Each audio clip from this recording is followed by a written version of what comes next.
প্রিয় দর্শক বন্ধুরা আসসালামু আলাইকুম। সবাই কেমন আছেন? আশা করি সবাই আল্লাহর রহমতে ভালো আছেন। তো আজকে আমার মুরগির বয়স 5 দিন, একটুখানি পরেই 6 দিনের দিন পড়বে। তো অলরেডি ভ্যাকসিন দেওয়া প্রায় শেষ। এই যে এদিকে ভ্যাকসিন দেওয়ার কাজ চলছে, দেখুন আপনারা। তো 6 নম্বর দিনে আমি কি ঔষধ ব্যবহার করি এবং ভ্যাকসিন দেওয়ার আগে এবং দেওয়ার পরে কি ঔষধ ব্যবহার করি A to Z এই ভিডিওর মাধ্যমে তুলে ধরবো। তো প্রায় ভ্যাকসিন দেওয়া আমার কমপ্লিট হয়ে গেছে, আর কয়টা মুরগি বাকি। আমি যেহেতু ভ্যাকসিন দিচ্ছিলাম ওই জন্য ভ্যাকসিনের পুরো ভিডিওটা আপনাদের মাঝে তুলে ধরতে পারিনি। তো প্রথমে আসি যে 6 নম্বর দিনে আমি পর্দা তুলে রাখলাম কি খুলে রাখলাম। এই দেখুন A to Z পর্দা আমি খুলে রেখেছি, দেখুন A to Z পর্দা। কিন্তু এই যে শর্ট পর্দা কিন্তু নামায় রেখেছি, নিচে যে শর্ট পর্দা, যেহেতু অতিরিক্ত বাতাস হচ্ছে এই জন্য শর্ট পর্দা নামায় রেখেছি। যদি বাতাস না হতো, একটু গরম গরম ভাব পড়তো, তাহলে কিন্তু পর্দাটা নামায় রাখতাম না। আর এই সাইড থেকে বাতাস আসছে আর ওই সাইড থেকে বাতাস আসছে, এই জন্য ওই দুই সাইডের পর্দা ফুল ফেলানো, আর এই লংয়ে যে দুই সাইডের পর্দা ফুল উঠানো।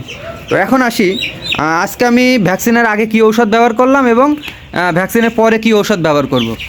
কালকে রাতে আমি ব্যবহার করছিলাম এডি, শুধুমাত্র এডি এবং B1 B2 B6। আর এখন ব্যবহার করেছি, ভ্যাকসিন যেহেতু চলছে আর এখনও এডি ব্যবহার করেছি, এই যে রেনাসল এডি, এই ওষুধটা ব্যবহার করেছি। আর রাতের আজকে দুপুরের পর থেকে যে ওষুধটা ব্যবহার করব, প্রথমে ব্যবহার করব জিঙ্ক, এর সাথে ব্যবহার করব ক্যালসিয়াম। এই যে এটা হচ্ছে সিপিপেট, এটা ক্যালসিয়াম। আর এই যে লিভারটন এবং নেপ্রোকেয়ার, এই 4টা ওষুধ আমি দুপুরবেলা ব্যবহার করব, দুপুর থেকে রাত পর্যন্ত। আর রাতের বেলা ব্যবহার করব এই যে নেপ্রোকেয়ার এবং ইসেল, শুধুমাত্র এই 2টা ঔষধ। অনেকে একটা ভুল কাজ করে কি, এই যে ক্যালসিয়াম এবং জিঙ্ক রাতের বেলা খাওয়াই। জিঙ্ক এবং ক্যালসিয়াম যদি রাতের বেলা খাওয়ান, মুরগির কখনো আপনি ঠান্ডা সারাইতে পারবেন না, ঠান্ডা জ্বর লেগেই থাকবে। তো অবশ্যই এই জিনিসটা মাথায় রাখবেন। এখন আসি এই ওষুধগুলো আমি কেন খাওয়াচ্ছি বা 6 দিন থেকেই কেন খাওয়াতে হবে। আমরা জানি যে মুরগির 6 দিনের পরে মুরগি খুব দ্রুত বৃদ্ধি পায় এবং খাবার বেশি খায়। ওই সময় কিন্তু মুরগির জিঙ্ক ক্যালসিয়ামের খুব দরকার, কারণ পা ল্যাংড়া হয়ে যেতে পারে, পা মোটা করার একটা দরকার হয়, কারণ ওজন বৃদ্ধি পেলে তো পা মোটা অবশ্যই করা লাগবে। সেজন্য এই যে ক্যালসিয়াম এবং জিঙ্কের কাজ হলো মুরগির পালক সুন্দর করে, পালক গজাতে সাহায্য করে। তারপরে হচ্ছে আপনার পায়ের নখ টোক ব্যাকা হয়ে যায়, এই দিকটা উপকার করে। তাহলে এই দুটার ব্যবহার আপনারা বুঝে নিলেন। এবার লিভার টনিক কেন দিই, লিভারটন এটা কেন দিই, এটা হচ্ছে আপনার লিভারকে সুস্থ করে। কারণ কিছুদিন পরে আমরা মোটা খাবার খাওয়াবো এবং হচ্ছে খাবারের প্রোটিনটা বেড়ে যাবে, এই জন্য আগাম লিভারকে সতেজ রাখার জন্য এই লিভারটনটা অবশ্যই ব্যবহার করতে হবে। জিঙ্ক, ক্যালসিয়াম এবং লিভারটন এই ওষুধ ছাড়া একটা খামার করা সম্ভব না। হয়তো 2-10টা মুরগি পালন করা যাবে, কিন্তু একটা খামার করা আসলে সম্ভব না। এরপরে আসি নেপ্রোকেয়ার কেন খাওয়াবো।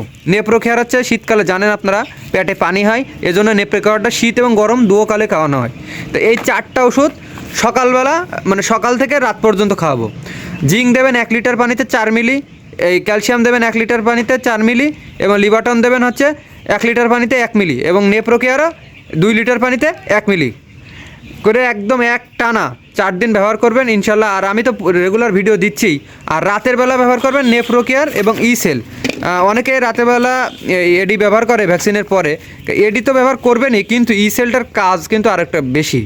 ইসেলটার কাজ হচ্ছে মুরগির শরীর হিট রাখে, মানে একটু গরম রাখে এবং ওজন বৃদ্ধিতে সাহায্য করে। তো অবশ্যই ইসেলটা আপনারা রেগুলার ব্যবহার করতে পারেন যদি যাদের বাচ্চা মুরগি আছে, কারণ এখন প্রচণ্ড শীত, তো দরকারই তো মুরগির গা হিট করা। তো অবশ্যই আপনারা ইসেলটা ব্যবহার করবেন। আর নেপ্রোকেয়ার তো রাত দিন 24 ঘন্টা।